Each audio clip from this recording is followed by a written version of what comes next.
बंधू। ब्रेकनंतर बुलेटिनमध्ये आपल्या सगळ्यांचं पुन्हा एकदा स्वागत। एक महत्त्वाची अपडेट आहे। आणखी 4 संशयित दहशतवाद्यांची घरं उडवण्यात आलेली आहेत। आतापर्यंत 9 दहशतवाद्यांची घरं जवानांनी जमीनदोस्त केलेली आहेत। काल रात्री फारुक अहमद आणि अदान सफी दारचं घर उडवण्यात आलंय। कालच जमील अहमद शीर गोजरी आणि अमीर नाझीर मणीचं घर जमीनदोस्त करण्यात आलंय।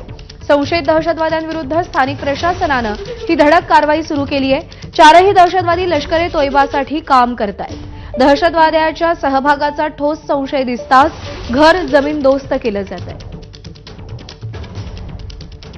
या सगळ्या संदर्भात अपडेट जाणून घेऊयात। सूरज सावंत आपल्याला अपडेट देतील।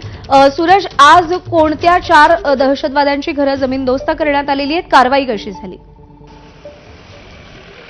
प्रज्ञा, नक्कीच आपण कालपासून पाहतोय की काल पुलवामा असेल किंवा शोपियान असेल या ठिकाणी दहशतवाद्यांची घरं ही तोडण्यात आली होती। मात्र ती कारवाई ही अजूनही सुरूच आहे। दहशतवाद्यांना खतपाणी घालणारे किंवा दहशतवाद्यांसोबत असणारे यांच्या घरावरती आता सुरक्षा यंत्रणांकडून बुलडोजर चालवले जात आहेत। त्यामध्ये काल आणखी वाढ झालेली आहे। काल कुपवारामध्ये एक घर पाडण्यात आलेलं आहे। त्यामध्ये जो लष्करी दहशतवादी होता फारुक, त्याचं घर पाडण्यात आलेलं आहे। शोपियानमध्ये अदनान शफीचं घर पाडण्यात आलेलं आहे। बंदीपुरामध्ये जमील अहमदचं घर पाडण्यात आलेलं आहे आणि त्रालमध्ये अमीर नजीर वानी याचं घर देखील पाडण्यात आलेलं आहे। ही 4 जण आहेत। एकूण टोटल 9 घरं आतापर्यंत या दहशतवाद्यांची पाडलेली आहेत। त्यामुळे एकूणच कारवाईंना वेग आलेला आहे। जी 14 लोकांची यादी आता समोर आलेली आहे त्यांची देखील शोध सुरू आहे। तर दुसरीकडे ग्राउंड लेवलला जर आपण पाहिलं तर इतर सुरक्षा यंत्रणांकडून जवळपास 446 जे संशयास्पद हालचाली आहेत त्यांच्या दहशतवाद्यांसोबत यांच्याकडे देखील विचारपूस चालू आहे। त्यांना देखील ताब्यात घेण्यात आलेलं आहे।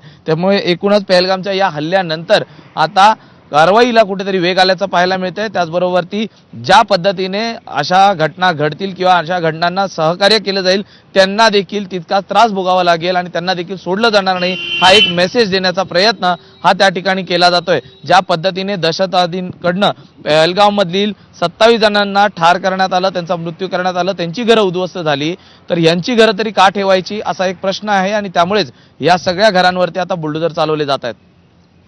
या कारवाई संदर्भातले अपडेट सूरज जाणून घेत राहू। तुर्तास धन्यवाद दिलेल्या माहितीसाठी।